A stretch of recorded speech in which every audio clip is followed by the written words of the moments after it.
রাজনীতির ময়দানে আওয়ামী লীগের যে প্রাসঙ্গিকতা এটা কোনো অবস্থাতেই বন্ধ করা যাচ্ছে না। রাজনীতির যত আলোচনা, নির্বাচনের মাঠের যে খোঁজ খবর বা ময়দানে রাজনীতির যে আওয়াজ, প্রায় সবখানেই আওয়ামী লীগ। ইতিবাচক, নেতিবাচক, ভয়, ভীতি, পক্ষে বিপক্ষে যেভাবে হোক না কেন, যে রাজনৈতিক দলই নির্বাচনে অংশগ্রহণ করছেন তারা একটু সুযোগ পাওয়ার সঙ্গে সঙ্গেই আওয়ামী লীগের প্রসঙ্গ আনছেন। তো আওয়ামী লীগের প্রসঙ্গ আনতে গিয়ে কেউ ভয় দেখাচ্ছেন, আমাদেরকে ভোট দিন বা বর্তমান ইউনিট সরকারকে হাতকে শক্তিশালী করুন, ভালো একটা নির্বাচন দিন, আদারওয়াইজ আওয়ামী লীগ চলে আসবে। আর আওয়ামী লীগ আসলে কি হবে?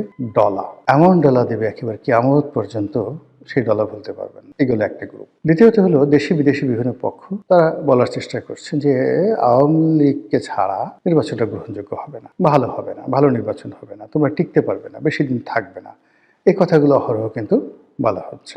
এরপরে যে জিনিসগুলো করা হচ্ছে সেটা হলো অনেকে ভয় দেখাচ্ছে যে ইতিপূর্বে আওয়ামী লীগের মতো একটা বড় দল, তারা নিজেরা নির্বাচন করেছে বিএনপিকে ছাড়া, তবুও তারা টিকতে পারলো না, গ্রহণযোগ্যতা পায়নি। এত উন্নয়ন, এত ডেভেলপমেন্ট, এত কিছু করার পরও শেষ পর্যন্ত তাদেরকে পালাতে হলো। তো সেক্ষেত্রে আওয়ামী লীগ এবং তাদের যারা সহযোগী রাজনৈতিক দলগুলো রয়েছে, সেই রাজনৈতিক দলগুলোর 50% ভোটার তাদেরকে বাদ দিয়ে তোমরা যে নির্বাচন করতে চাচ্ছ সেই নির্বাচন তোমরা বেশি দিন টিকতে পারবে না। এই কথার বাইরে আবার অনেকে বলার চেষ্টা করছেন, ওরে বাবা, আওয়ামী লীগের অবস্থা জানো?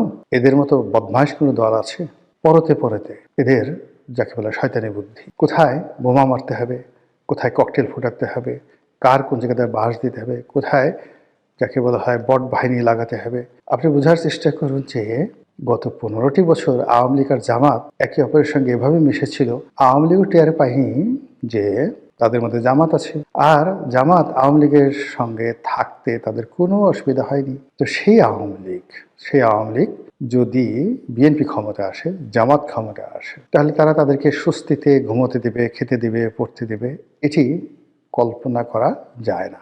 কাজেই সবাই আওয়ামী লীগের সঙ্গে একটা সমঝোতা করা, অথবা আওয়ামী লীগকে নির্মূল করা, অথবা আওয়ামী লীগকে একেবারে পুরো রাজনীতির ময়দান থেকে উচ্ছেদ করা, এই বিষয়গুলো নিয়ে ব্যাপকভাবে গবেষণা করছে, হুমকি ধামকি দিচ্ছে, সতর্ক হচ্ছে এবং আওয়ামী বিরোধী একটা প্যাক্ট তৈরি করার চেষ্টা করছে। কিন্তু এখানে পথে ঘাটে মাঠে যে সমস্যাগুলো দেখা দিয়েছে সেটা হলো সিন্স 1954 আওয়ামী লীগ যে কোনো কারণেই হোক গরিব মানুষের মধ্যে তাদের যে আদর্শের, রাজনীতির আদর্শের যে বীজ, এটি বপন করতে পেরেছে। তাদের যে প্রতীক, এটি হলো নৌকা, গরিব মানুষের বাহন।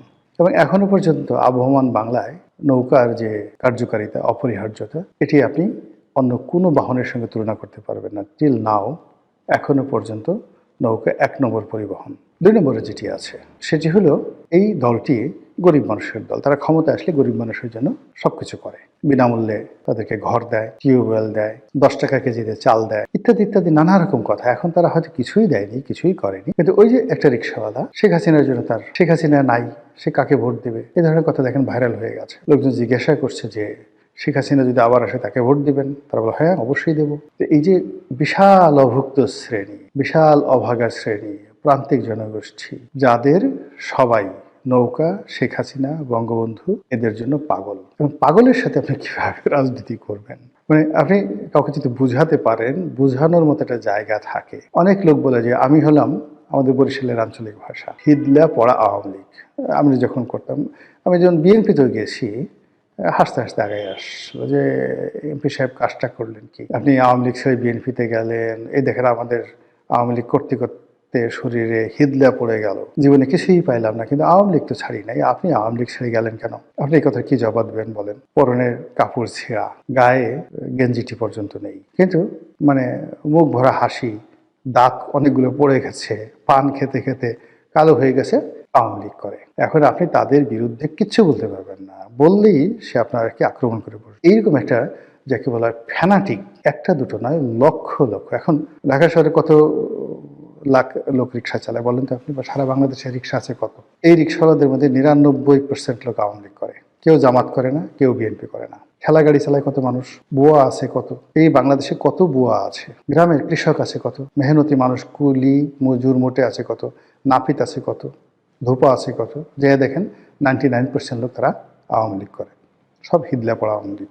এই যে একটা যাকে বলা হয় যারা আপনার সাথে সংঘাতে যাবে না, মারামারি করবে না, কোনো যাকে বলা হয় আবেগ দেখাবে না, কিন্তু ভোটটা দিয়ে দেবে নৌকাতে, আপনি এদের কোনো অবস্থাতেই আপনি এদেরকে পক্ষে আনতে পারবেন না। পক্ষে আনার জন্য আরেকটু যাদের টাকা আছে, পয়সা আছে, গায়ে কাপড় আছে, জামা আছে, এই মানুষগুলোকে আপনি আওয়ামী লীগের যে সমস্ত লোক তাদেরকে আপনি বিএনপিতে আনতে পারবেন, স্বার্থের লোক দেখাতে পারবেন। কিন্তু ওই যে ওর দারিদ্রতা, এটাই ওর মহানুভবতা, ওর দারিদ্রতাটাই ওর রাজনীতির যাকে বলা হয় শিকড়।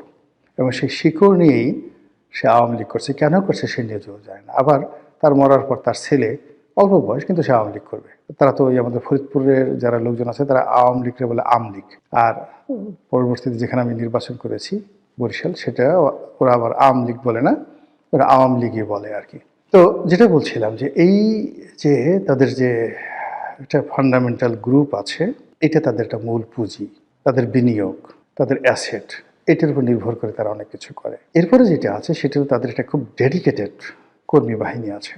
বাংলাদেশে এখন পর্যন্ত যে রাজনৈতিক দলগুলো রয়েছে তাদের সবার চাইতে সবচেয়ে ইফেক্টিভ, সাহসী তাদের একটা কর্মী বাহিনী আছে, এবং এরা খুবই খতরনাক।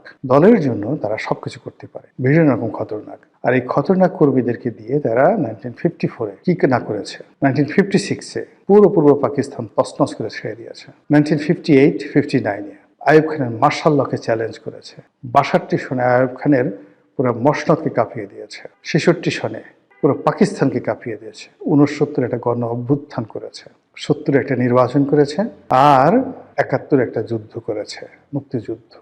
ফলে 1952 থেকে 1972 পর্যন্ত প্রত্যেকটি বছর, মানে 52 থেকে 72, 20 বছর, এই 20 বছরের যে সংগ্রামী জীবন, এই সংগ্রামী জীবনে তাদের যে রাজনীতির কৌশল, রাজনীতির পারঙ্গমতা, রাজনীতির সফলতা এবং রাজনীতির যেটাকে বলা হয় অ্যাচিভমেন্ট, প্রাপ্তি, এর সঙ্গে আপনি এশিয়া সাবকন্টিনেন্টের অন্য কোনো রাজনৈতিক দলের এই glorious 20 years of success in the field of politics, revolution, liberation war and মানে ইলেকটোরাল পলিসিতে সরকার গঠন করে রাষ্ট্র চালানো, স্বর্ণতে তারা সরকার চালিয়েছে। তো সব মিলে এই 20 বছর হলো তাদের রাজনীতির স্বর্ণ সময়। এই স্বর্ণ সময় তাদেরকে একটা লিগেসি দিয়েছে, এবং সেই লিগেসি ব্যবহার করে 21 বছর পর, ওই 20 বছরের লিগেসি ব্যবহার করে 75-এর 15ই আগস্ট থেকে শুরু করে একেবারে 1996 সন পর্যন্ত 21টি বছর ধরে তারা ক্রমাগত কচ্ছপের মতো তারা এগিয়েছে। কচ্ছপের মতো যাকে কামড়ে ধরার তাকে কামড়ে ধরেছে।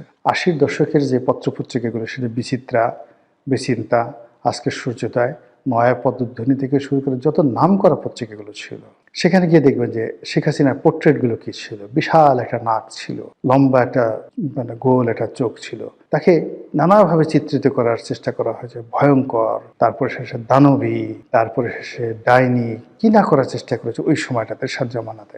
কাজ হয়নি, তিনি ওইগুলোকেই যে প্রাইড হিসেবে নিয়েছেন। প্রাইড হিসেবে নিয়ে পুরো এরশাদের জমানায় এরশাদকে জলে, স্থলে, অন্তরিক্ষে তছনছ করে ছেড়ে দিয়েছে।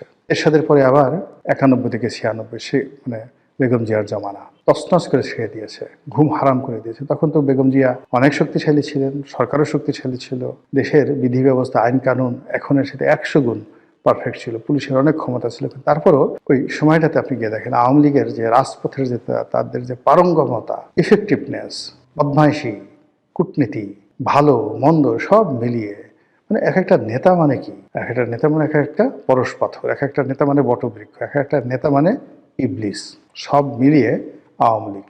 আমাদের ওই অঞ্চলে একটা স্লোগান আছে, জাতে মাতাল তালে ঠিক, আমরা সবাই আওয়ামী লীগ। আর একজনে বলতেছিল ওর বাড়ি কোথায়, বলতেছে নোয়াখালী, সঙ্গে সঙ্গে সে মাথায় হাত দিছে, বলেন কি ভাই, মুখ কালো হয়ে গেছে, কি হয়েছে ভাই, একে তো আওয়ামী লীগ, তারপরে আবার নোয়াখালী বাড়ি, বুঝতে পারেন। যে কোনো একটা ডিল করার আগে সে চিন্তা করছিল, সে এই হলো আওয়ামী লীগের পরিচয়। আবার সেই আওয়ামী লীগ 2001 থেকে 2006 পর্যন্ত, এবং 111 সহ আরও 2 বছর কি করেছে বাংলাদেশে। তাহলে দেখুন ওই যে 20 বছরে তাদের যে সংগ্রামী জীবন, তারপর আবার 21 বছরের যে সংগ্রামী জীবন, 20 আর 21 41 বছর। তো 41 বছর যাবত তারা শুধু রাজপথে লড়াই সংগ্রাম করেছে, তার সঙ্গে আবার এই 17 মাস যোগ করে। ফলে এই যে বিরূপ একটা পরিস্থিতি থাকা, সামরিক শাসনের অধীনে থাকা, জেল জুলুম করা, এদের কাছে এটা ভাত মাছ, মানে এটা অনেকের কাছে সমস্যা হতে পারে, কিন্তু ওদের মেরুদণ্ডটা বা ওদের শরীরের যে আয়োডিন, ওদের রক্ত, মাংস, অস্থি, মজ্জা, এই সবই খালি এই সমস্ত লড়াই সংগ্রামের জন্যই প্রস্তুত থাকে। তো এইগুলো করে তাদের যে একটা লিগেসি তৈরি হয়েছে যে তারা রাজপথ গরম করতে পারে, প্রতিপক্ষকে ভীত সন্ত্রস্ত করে দিতে পারে এবং তাদের টার্গেটে যাওয়ার জন্য তারা কখনো তুলুবুলু করে না, লড়াই সংগ্রাম করে প্রতিপক্ষকে বাধ্য করে তারপর শেষে তারা প্রতিপক্ষকে পরাজিত করে ক্ষমতায় আসে। এবং অতীতে তারা মুসলিম লীগের বিরুদ্ধে লেগেছে, পরাজিত করেছে, ক্ষমতা এসেছে। মুসলিম লীগ শেষ, আইয়ুব খানের বিরুদ্ধে লেগেছে, আইয়ুব খানের রাজনীতি শেষ, জীবন শেষ, সবকিছু শেষ। এরপর ইয়াহিয়া খানের বিরুদ্ধে লেগেছে, ইয়াহিয়া খান শেষ, there is no Yahya Khan. তাকে এই সেনাবাহিনীর প্রধান, প্রেসিডেন্ট সবকিছু রেখে তাকে পরবর্তীতে ইংল্যান্ডে গিয়ে থালা প্লেট পরিষ্কার করে তাকে পেটের ভাত জোগাতে হয়েছে। এইভাবে আওয়ামী লীগ এরশাদ সাহেবকে ধরেছে, শেষ, একেবারে বগল দাবা করে যা করেছে বলার মতো না।